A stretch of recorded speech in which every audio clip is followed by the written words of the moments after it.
In the immortal words of our Lord and Saviour Mariah Carey, it's time. The Council of Spooky Bitches has arisen. Some of you may be aware that one of my life goals is to adopt a ghost. Contrary to popular opinion and some other animals, it is in fact better to adopt a ghost than to purchase from a breeder. There are some obvious ethical concerns there. Now, when I adopted my cats, I was able to do that via a local rescue program. But when I Googled this for ghosts, I didn't find one in my city, which means that I have to make one. However, before I get started with this, I am of the belief that before adopting any new pet and bringing them home, you have to, of course, make sure that their environment is already set up for them so they feel at home, they have the right enrichment, etc. Horror movies have taught me that ghosts seem to love libraries, and this room has bookshelves in it, which in my book makes it a library. They also seem to be really attracted to libraries that are already haunted. It seems that if you get one ghost somewhere, more like to congregate. I'm not sure why. My guess is they're social creatures. Maybe it's a bit like getting your cat a kitten. But because I'm starting with just one so that I can get used to it and see what it needs, I'm going to endeavor to turn this library into a sort of ghost terrarium, if you will. And to do that, I am going to lure a ghost to my house, hopefully, under the admittedly false pretext that this is a haunted mansion. My hope is that once they no longer have physical eyeballs, their sight is a little bit impaired, and you know, this little 3-bedroom house looks a bit like a haunted mansion if they get close enough. Maybe they're nearsighted, I don't know. I don't know how ghosts work, but I'm gonna figure it out. If my lure and trap go to plan, he will enter this library, he will be released into the library, but we don't want him to feel lonely in the library. My guess is that for the first couple of days, he's gonna wanna hide behind books. And so, I'm going to make him feel at ease, hopefully ensure that whatever place he has left that may have had other ghosts, and potentially get them to come here too. I'm gonna do all of this with my first step being to create some animated animatronic automaton books, some haunted bookshelves, some bookshelves that shuffle the books, where the books shuffle. The books will be shuffling of their own accord. My second goal here is that if I can eventually figure out how to rig up a PIR motion sensor to this animatronic automaton puppet, I don't know what it's called, mechanism. Anytime anybody walks past, the books will activate and that will scare people. And I think that that is what ghosts eat. I should do more research before I adopt this pet. But the point is we're building some haunted bookshelves. This project has taken me an embarrassingly long amount of time, given that it's probably a really simple mechanism. But I went to school for creative writing, not any kind of engineering. And you might remember me from such quotes as, I used to read fashion magazines in the back of my science classes, so. Initially, the idea was that this would be powered by a 180-degree servo motor arm. It would just go back and forth because the servo motor arm already does that. And it would pretty much be powered by an Arduino. Now, while I was researching how to build this mechanism, I was also creating the art part of this project, which was building a fake book. Now, I want you to put a pin in this because it is going to come back later.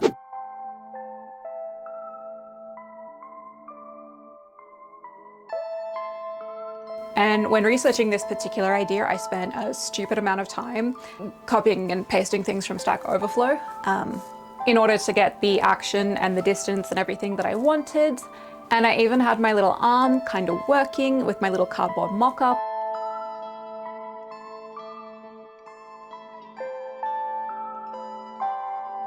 And then disaster struck. Another thing that you should probably know about me is my ability to wreck things without touching them, going near them, or even trying. Things around me just tend to break. It could have something to do with my severe lack of organization skills, but I'd like to not admit that to myself. So after a lot of frustration and getting my little arm to work, but not really moving on with the project, I actually shelved all of this back in January.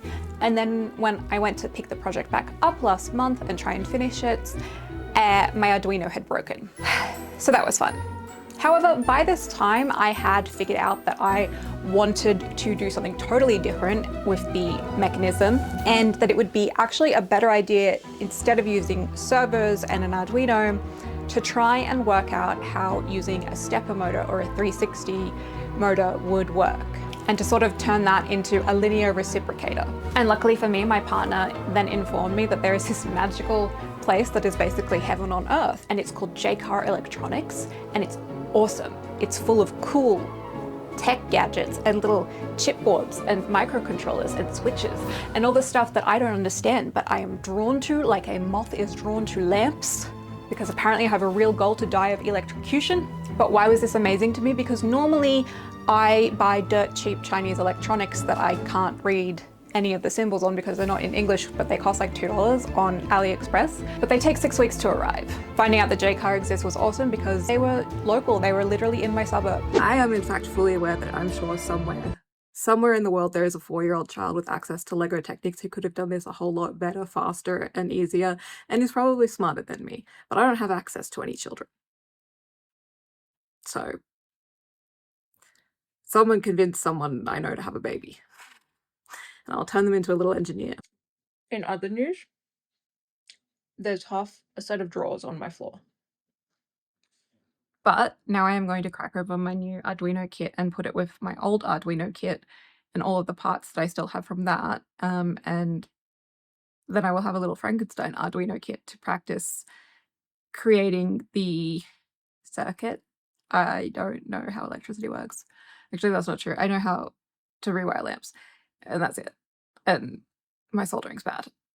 It's fine. Now, if for some reason you didn't believe me when I said my soldering's bad, I will insert Exhibit A for your viewing pleasure. This is not electrical advice, but holy shit, thank God. I checked the bottom of my scroll saw before turning it on this morning. Armed with a new Arduino and a DC stepper motor, I was now determined to create a better, faster, smoother, stronger mechanism. But I was still working with a linear reciprocator idea, the Scotch yoke, if you will. When it came to the diagrams that I was looking at online, I was mostly looking at camera slider technology, and what I worked out was that a thread with a nut and then something to keep the nut sort of upright, like stop it spinning, would mean that it would move back and forth. If I could figure out how to make the DC motor go back and forth, we'll get to that part later.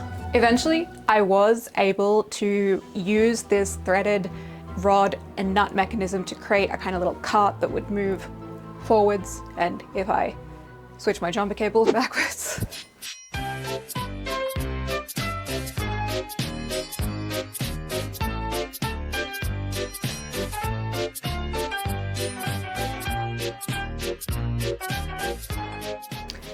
And as much as I tried to understand some of the wiring schematics that I could find online when it came to using switches to reverse the polarity, it was all starting to make my brain melt a little bit. I can fix a light and I can hook a switch up to something. That is the extent of my electrical knowledge. I am trying to understand it truly, but like, I heard a rumor that mechanical engineering, software engineering, and electrical engineering are all different things. And the end goal of this project, I think, sort of involved all three of them. And like I said, I went to art school, not even for art, for writing. But despite this, I did have a proof of concept working, at least in one direction. The motor worked, the book could be pushed. It was all coming together. I knew I wanted a longer rod so I could get a more dramatic movement. So I went to Bunnings and I purchased an M8 threaded rod, as well as a matching nut and some coupling nuts.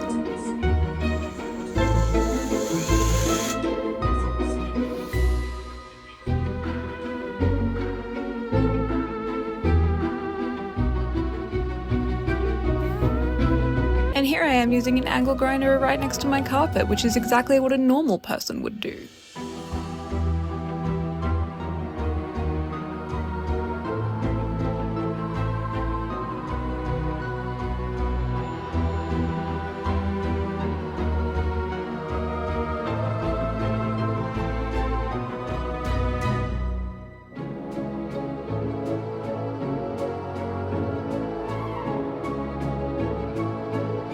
I needed to create something for the book to sit around, so I drilled a hole into a small block of wood. I hot glued that inside my phone book, and I hot glued the nut inside the hole and attached it all.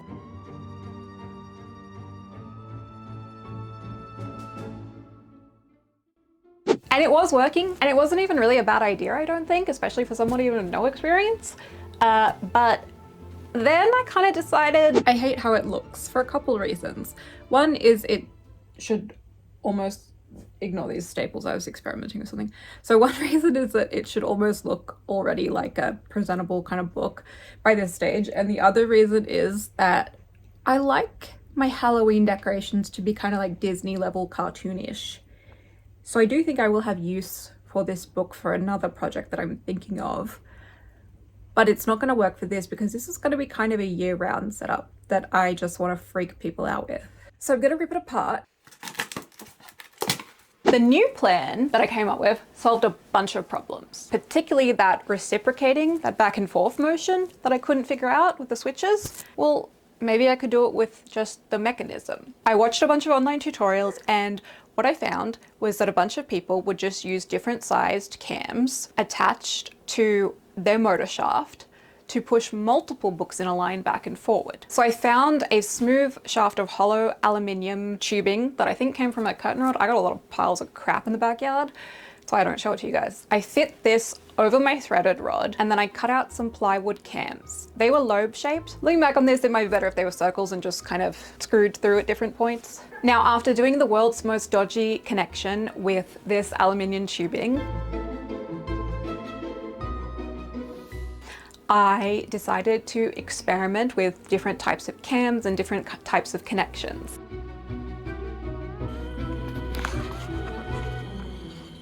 Okay, so I've added my little moving box. You know, it's very technical, as you can see from the extremely straight lines that I've cut. And all of the hot glue. But it's been going for a couple minutes without stopping for once. So I think, and I haven't even had to connect that other very dodgy looking bushing up. So I think I might be okay, but I'm going to test it with a book next and the little clamp.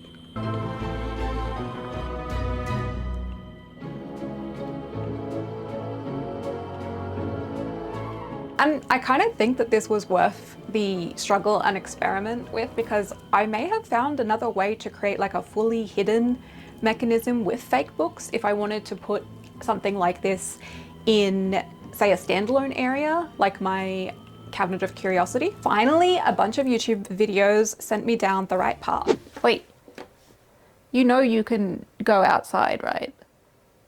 You know there's another door that is open. If I ever kill myself doing one of these projects, we're gonna have to think of a cooler story for how I died.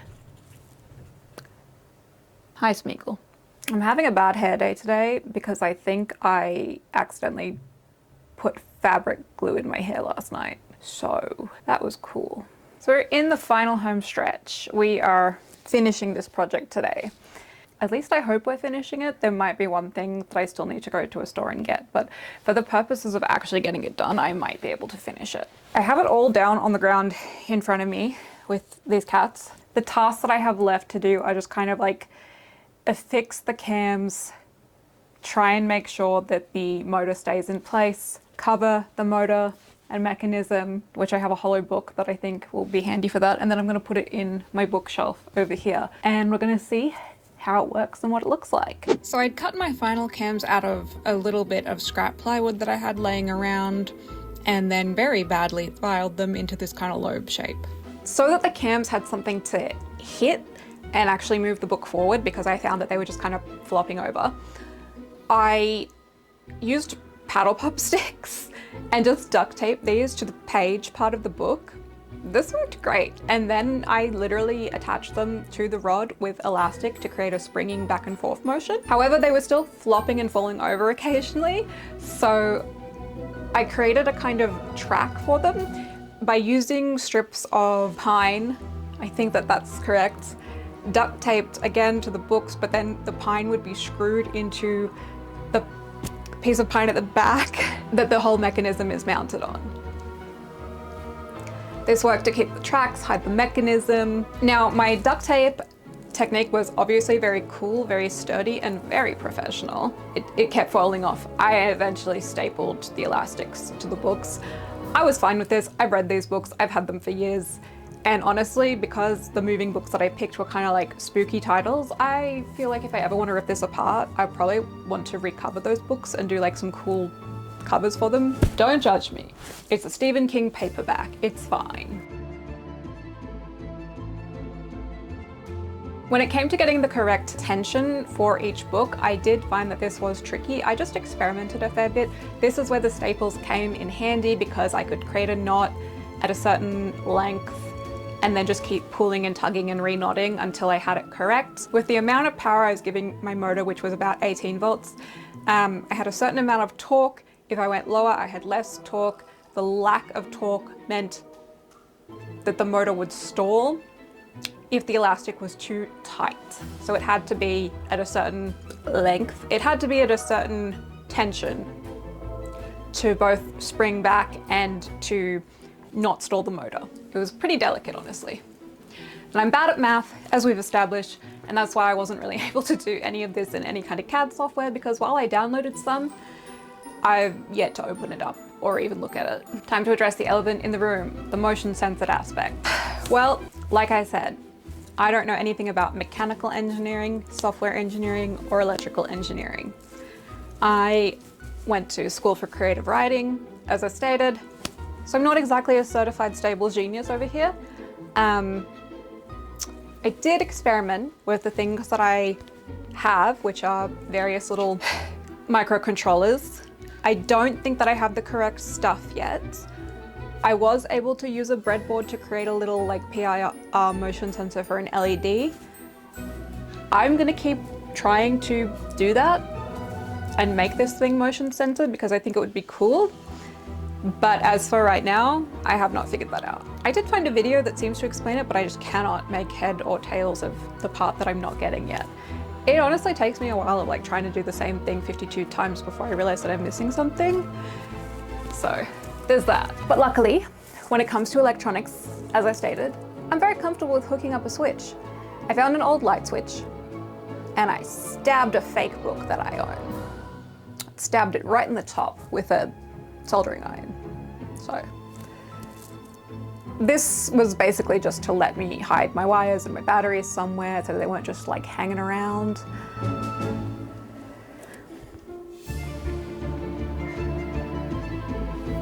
I have zero qualms when it comes to hooking up wires to a switch, but honestly, maybe I should have some qualms about it. At this point, the project had basically stolen my will to live and caused me to break out in hives, so before I broke anything else, I decided to give it a little test run and make sure I got some footage of it before installing it into my bookshelves.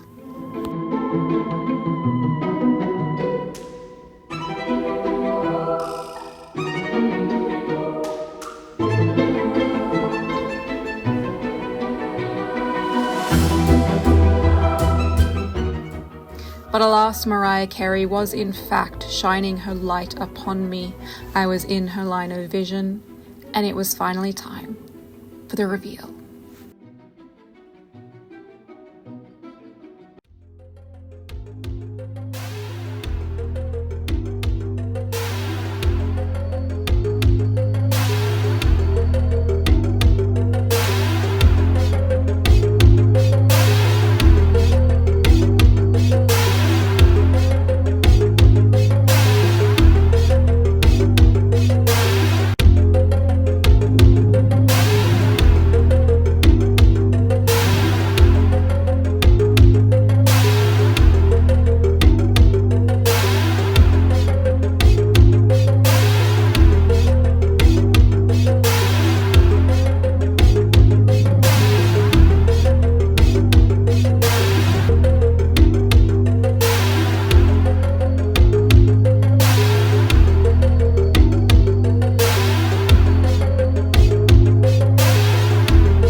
I mean, this whole project took a lot of trial and error, and I'm not at all unhappy with how it has turned out in the end. I actually like it better than the idea that I had initially, and I think I mentioned in the video that I have another idea for that potential project that might work out. The only thing that I am currently irritated at is that I still have not managed to figure out a remote or switch mechanism. I've scrapped the motion sensor idea for now, knowing that the PIR sensor doesn't have enough volts. So the final mechanism ended up coming from this guy's YouTube channel. Who was he? There was Creekside Crypt, fanofhalloween.com, Jason Kavanagh, I think those were the main people that I looked at. It's freezing. This is how I'm editing. I'll be doing more videos that are Halloween themed over the next couple of months. Please like and subscribe because that would be cool. My cats are yelling at me, so I have to go now. Goodbye.